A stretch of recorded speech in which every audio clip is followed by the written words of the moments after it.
ایران کا ایک نوجوان ہے جو آگ کا پجاری تھا، لیکن اس کے دل کو سکون نہ ملا۔ وہ اپنے باپ کا فرما بردار بیٹا تھا، مگر دل کہتا تھا کہ حق کہیں اور ہے۔ عیسائیوں کی عبادت گاہ دیکھی تو کہا، یہ دین ہماری آتش پرستی سے بہتر ہے۔ یہ نوجوان تھا حضرت سلمان فارسی رضی اللہ تعالی عنہ، جو سچائی کی تلاش میں ایک پادری سے دوسرے پادری تک گیا اور آخر کار اس کی رہنمائی آخری نبی الزماں حضرت محمد رسول اللہ صلی اللہ علیہ وسلم کی طرف ہونے لگی۔ سلمان فارسی رضی اللہ تعالیٰ عنہ کا بچپن اور آتش پرستی، ان کا اصل نام مہبی ہے اور یہ ایران کے گاؤں جے کے رہنے والے تھے۔ بچپن سے دین کی طرف جھکاؤ تھا۔ آگ کے بڑے معبد میں خادم تھے۔ ان کا کام یہ تھا کہ آگ کو بجھنے نہ دیتے تھے۔ ان کے اندر جو پہلی تبدیلی وہ اس واقعے کے بعد آئی کہ ایک دن باپ نے کھیتوں کی طرف بھیجا۔ راستے میں عیسائیوں کی عبادت گاہ دیکھی، ان کی نماز دیکھی اور دل گواہی دینے لگا کہ یہ دین ہمارے دین سے بہتر ہے۔ باپ نے قید کر دیا سزا کے طور پر، مگر حضرت سلمان رضی اللہ تعالیٰ عنہ فرار ہو کر شام چلے گئے۔ اس کے بعد عیسائی پادریوں کے ساتھ سفر ہوئے۔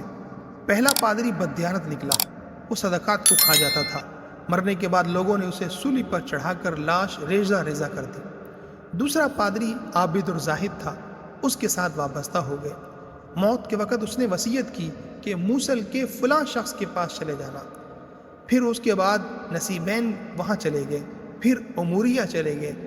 ہر بار ایک نیک عالم ملتا اور اپنی موت کے وقت اگلے کا پتہ بتا دیتا تھا۔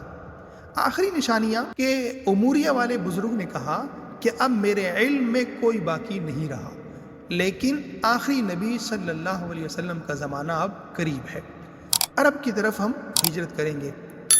اور اس کی انہوں نے نشانیاں بتائیں۔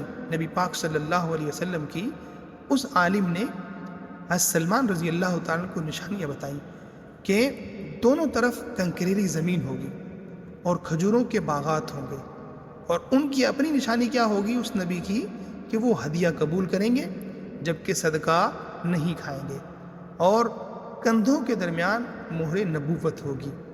جب حضرت سلمان رضی اللہ تعالیٰ عنہ نے یہ تمام کا تمام سفر مکمل کر لیا اور آخر میں نبی آخر الزماں کی طرف نشانیاں مل گئیں، راستہ اور اشارہ نظر آ گیا، تو دل خوشی سے باغ باغ ہو گیا اور وہ عرب جانے کی تدبیریں سوچنے لگے۔ بالآخر نبی پاک صلی اللہ علیہ وسلم کی مجلس میں حاضر ہوئے اور ایمان لے آئے۔